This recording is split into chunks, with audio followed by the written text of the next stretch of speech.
बिस्मिल्लाहिर्रहमानिर्रहीम। लाखों करोड़ों दुरूदो सलाम मोहम्मद मुस्तफ़ा सल्लल्लाहु अलैहि वसल्लम और आले मोहम्मद पर। मैं हूँ उमर दराज गोंदल। आपको सबसे पहली जो खबर देना चाहता हूँ कि कल जो कुछ रात को हुआ है, जो रात को होता रहा कंटेनर्स थे, और कल सारा दिन लाहौर के अंदर जिस तरह से जमान पार्क के बाहर और पाकिस्तान तहरीक इंसाफ के साथ जो कुछ हुआ है, वो अब उसके ऊपर फर्दर डिटेल्स की जरूरत नहीं है।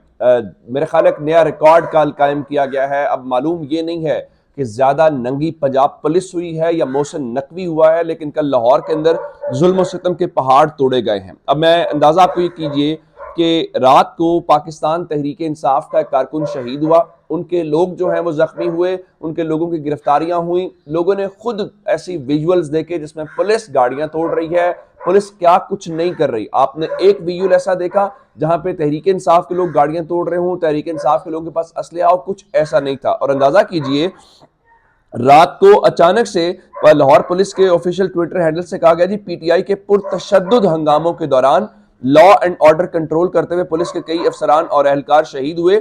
2 डीएसपी, एक एसएचओ समेत 11 पुलिस एहलकार जख्मी हुए। DSP Sabzazar, DSP township PTI कारकुनों के तशद्दुद से जख्मी होने वालों में शामिल। पहली बात यह है कि पुलिस एक पुरअमन एहतजाज को रोकने आई, दफा 144 नाफिज की गई, उसकी जो कोई वजह जो है वो समझ नहीं आती। अब रही बात अगली, रात को जो हामिद मीर का भाई आमिर मीर है, उसने काशिफ अब्बासी के शो के अंदर बात की। आप उस बंदे की गुफ्तगू सुने, आपको लगता ही नहीं है कि कोई गैर जानिबदार या गैर सियासी आदमी है, लग रहा है कि किसी सियासी जमात का कारकुन है। जिस तरह वो इमरान खान के बारे में लफ्ज इस्तेमाल कर रहा है, वो कहता है जी आर्टिकल 144 का निफाज जरूरी है, हम फितने को रोकेंगे, हम फसाद को रोकेंगे। भाई आप हैं कौन? आपको मैंडेट दिया क्या है? आपको इस ओहदे के ऊपर लगाया क्या गया? आपकी काबिलियत है क्या? प्रोफेसर वारिस मीर सारी उम्र पंजाब यूनिवर्सिटी में पढ़ाते रहे।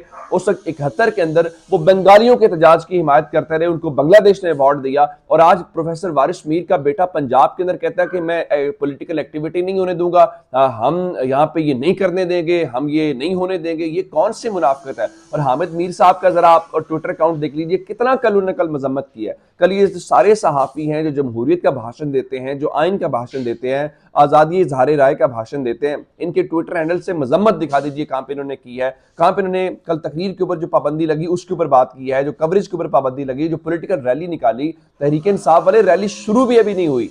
यानी पुरतशद्दुद हंगामे तो उस वक्त होते जब शुरू हो जाते, उससे पहले इन्होंने किया। और उसके बाद उसने कहा जी हमने ये पीएसएल की सिक्योरिटी और औरत मार्च के लिए, यानी कल औरत मार्च जरूरी था, लेकिन उसके लिए दफा 144 नहीं है, लेकिन उसके लिए लाहौर के अंदर एक सियासी जमात की इलेक्शन कैंपेन करवाना जरूरी नहीं है, जो जिसके अंदर भी औरतें शामिल थी। यानी सिर्फ औरत मार्च के अंदर ही औरतें शामिल नहीं थी, तहरीक इंसाफ के अंदर भी।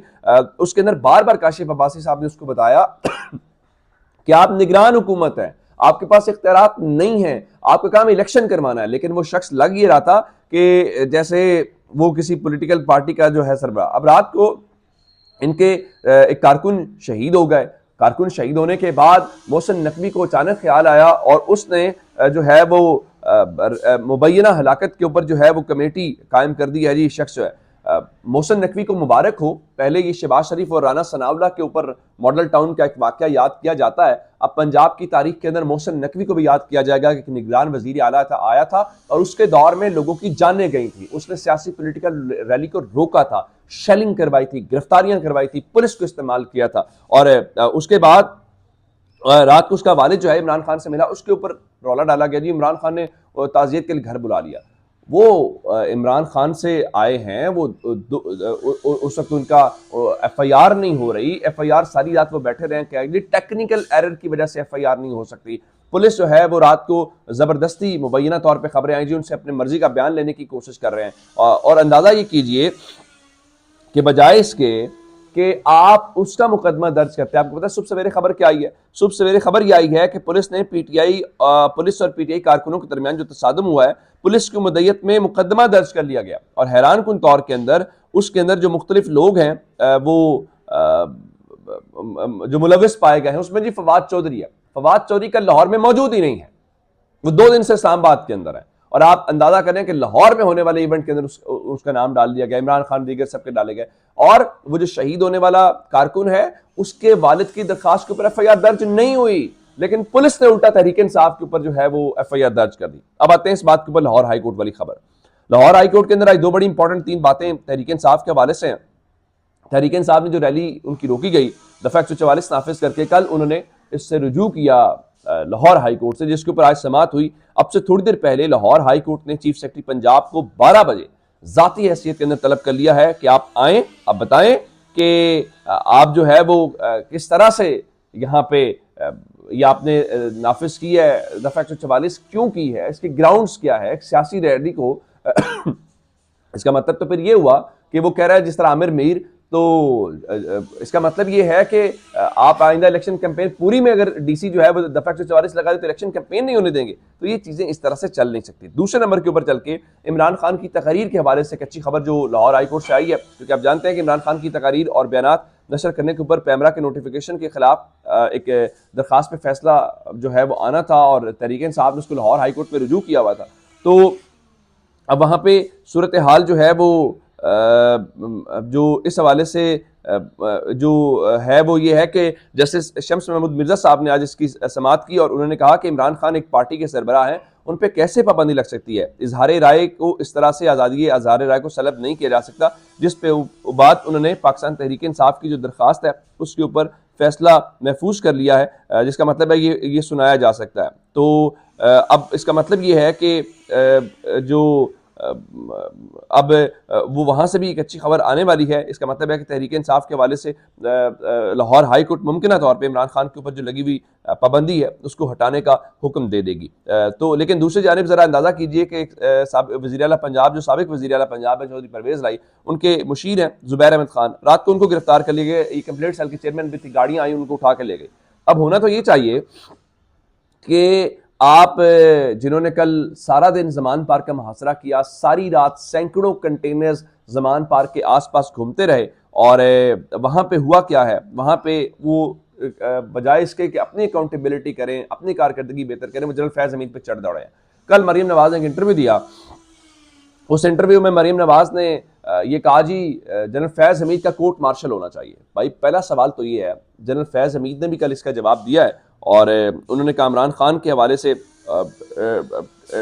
वहाँ पे बताया कि एक तो मैं उस वक्त मेजर जनरल था, दूसरा उनका फौज के अंदर एक मेजर जनरल हुकूमत कैसे गिरा सकता है, ये चीफ का फैसला होता है जो भी चीज़ें होनी होती हैं। तो अब सवाल ये पैदा होता है कि कोर्ट मार्शल जनरल फैज़ हमीद का क्यों, आप जनरल बाजवा की बात क्यों नहीं करते, आप उसका नाम क्यों नहीं लेते, आप सरगोदा के जलसा के अंदर उसकी तकरीर क्यों नहीं, उसकी तस्वीर क्यों नहीं दिखाते। इसका मतलब यह है कि तासुर है कि आपने कोई उनके साथ डील की और जनरल बाजवा ने आपको फैसिलिटेट किया या आपकी मदद की, ये एक इल्ज़ाम है, जारी बात है। इसके ऊपर जनरल बाजवा को कमेंट करना चाहिए या पाकिस्तान मुस्लिम लीग नून को करना चाहिए कि ये स्पेकुलेशंस क्यों है, ये चीज़ें क्यों हैं। अब दूसरी जानिब एक और जो अहम इस बारे में लेटेस्ट डेवलपमेंट आई वो राना सनाउल्लाह ने इस बात की तस्दीक की। राना सनाउल्लाह ने अब ये समझिए कि रात को जो शो है नदीम मलिक का समा नहीं उसके अंदर बैठ के उन्होंने कहा जी फैज़ हमीद से मुतल्लिक मुख्तलिफ किस्म की तहकीकात चल रही हैं। अब इसका मतलब ये है, ये जो तहकीकात चल रही हैं ये तहकीकात करने का मकसद क्या है, मैं आपको बता देता हूँ। हुकूमत इस सियासी शहीद बनना चाहती है, उसका ख्याल ये है कि वो कोई ऐसा काम ज़रूर करे जिसकी बुनियाद के ऊपर उसको हुकूमत से निकाल दिया जाए और हुकूमत से निकालने के बाद वो कम अज़ कम पब्लिक में जाके तासुर कायम करें कि हम बात डिलीवर करने वाले थे, हम डिलीवर करना चाहते थे, हमें डिलीवर नहीं करने दिया गया। लेकिन अब ये नहीं हो पाएगा। अवाम ने आपको देख लिया, अब किन की मदद के साथ आए हैं, किन की मदद के साथ हुकूमत कर रहे हैं, तो अब ये आप इस तरह से इनकलाबी नहीं बन सकते। अपना बहुत सा ख्याल रखिएगा। खुदा हाफिज़।